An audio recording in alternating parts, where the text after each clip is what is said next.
Shalom sahabat UK3. Perkenalkan, nama saya Yoshefa. Saya alumni UPN dan alumni pengurus K3. Di sini saya diberi kesempatan oleh pengurus K3 tahun 2020 untuk menyampaikan sharing. Bersyukur sekali di kesempatan kali ini saya bisa memiliki waktu untuk bisa membagikan sharing ini. Kiranya sharing yang akan saya bagikan nanti boleh memberkati teman-teman semuanya ya. Oke.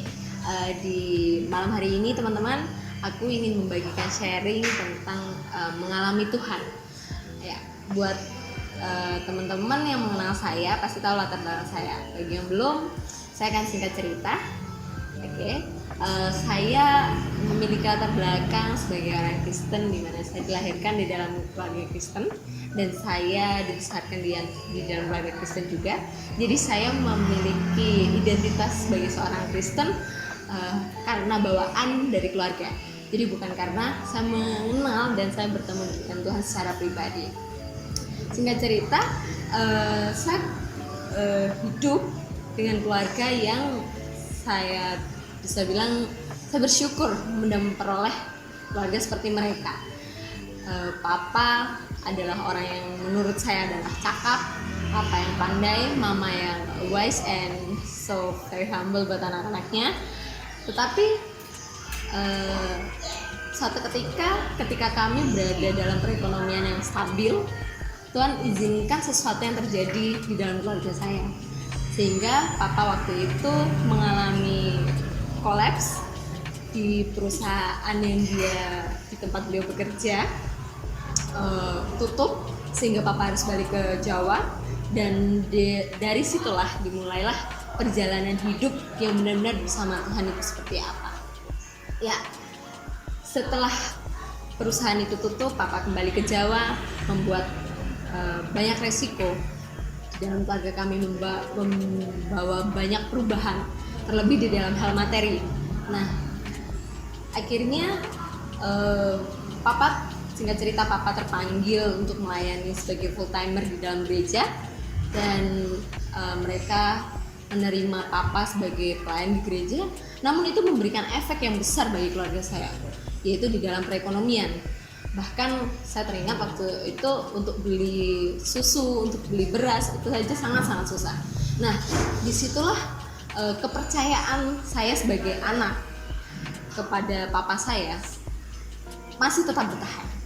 Sehingga saya percaya bahwa papaku orang pandai, papaku orang yang bijak, papaku orang yang mampu untuk menyelesaikan setiap permasalahan. Sehingga saya berpikir, oh ya, saya yakin nih bisa melewati masa-masa ini. Masa-masa di mana yang sebelumnya saya lewati dengan penuh kenyamanan, penuh dengan hal materi yang saya mau, pasti akan disediakan. Tetapi ketika memasuki periode yang Tuhan izinkan itu terjadi buat saya tidak bisa mengandalkan papa saya sebagai orang yang bisa memenuhi kebutuhanku. Nah, mulai dari situlah teman-teman, saya belajar bagaimana berharap pada Tuhan. Sebenarnya proses untuk pembelajaran ini tidak serta-merta singkat gitu. Nah, saya mulai diproses ketika papa terjun di dalam pelayanan sebagai full timer itu tadi. Lalu kemudian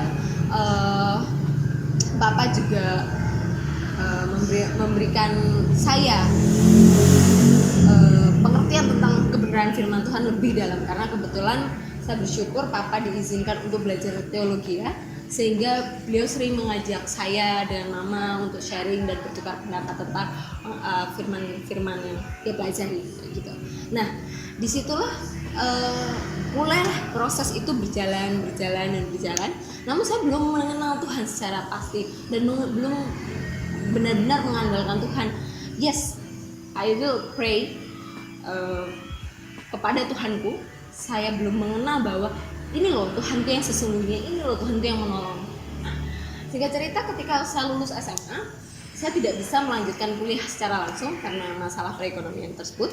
Lalu saya harus stagnan untuk tidak sekolah, harus pending dulu selama 3 tahun. Dan di situ Tuhan mengajari saya banyak hal, ketika harus merendahkan diri, berserah penuh sama Dia, dan tekun di dalam doa.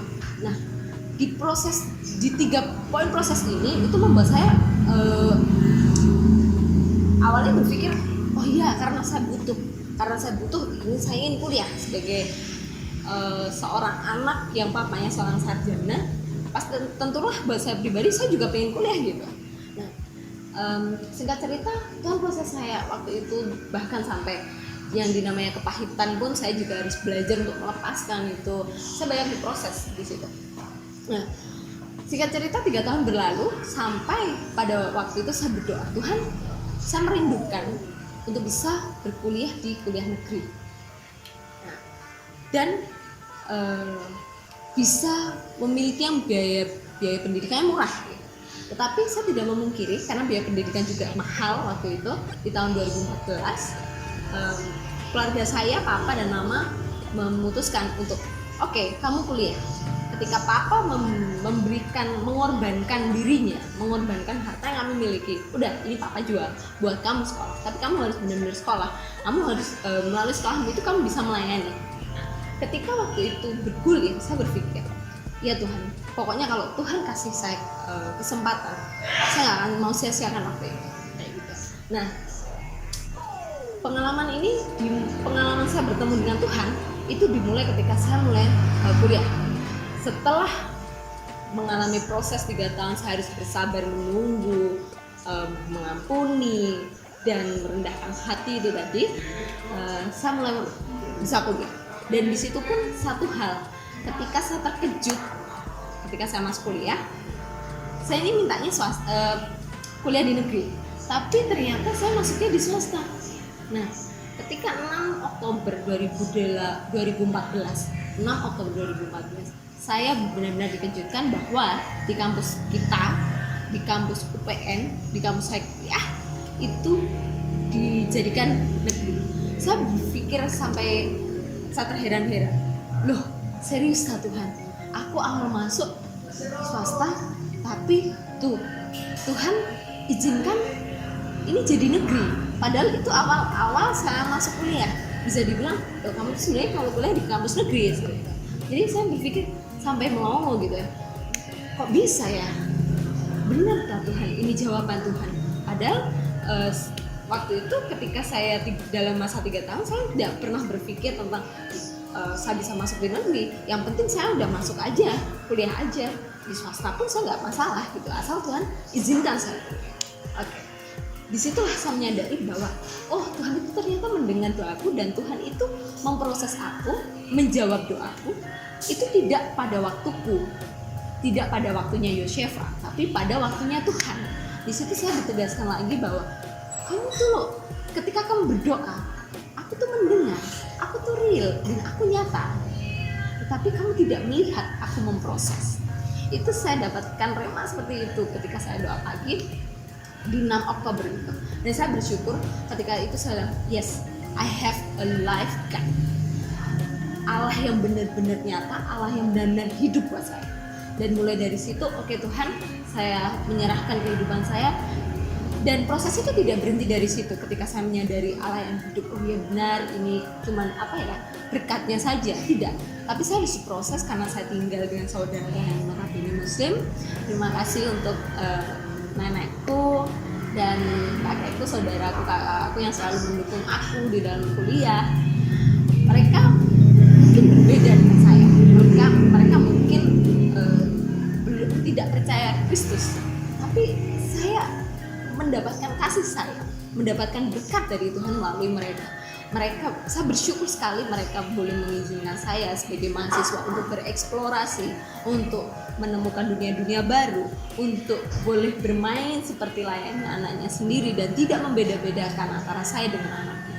Itu saya bisa bilang Tuhan memberikan rezeki yang luar biasa buat saya seperti itu. Nah, ketika proses itu pun saya diproses lagi sama Tuhan, karena saya terbiasa dengan saya mengandalkan papa, menikmati papa untuk kalau saya butuh, saya seperti ini, saya seperti ini. Tapi di situ saya tidak bisa melakukan hal itu, dan saya tidak bisa mengatakan, aku butuh ini dan langsung terjadi. Aku butuh papa dan bisa langsung connect dengan papa saya. saya harus membutuhkan proses lagi. Ketika saya berbeban berat, saya pun juga harus mendatangi papa saya. Tetapi yang papa saya ingatkan ke saya, dan sampai saya dengar, Tuhan ada di hatimu, dan kamu bisa mengalami Tuhan dengan secara langsung. Kamu nggak perlu menunggu lama, kamu nggak perlu menunggu papa yang ada di kita, tapi kamu bisa langsung berkomunikasi dengan bapamu.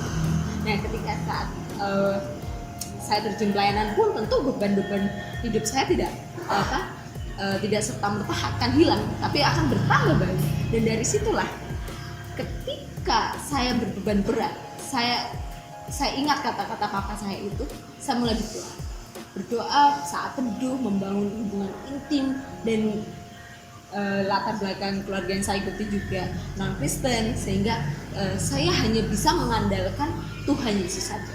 Tuhan Yesus sebagai Tuhan dan Juru Selamat saya. Di situ saya mulai berdoa, dan mulai jawaban Tuhan mulai banyak nampak, mulai suara Tuhan mulai banyak berbicara kepada saya lewat keadaan, lewat situasi, lewat orang-orang di sekitar saya, bahkan lewat orang-orang yang notabene bukan orang Kristen.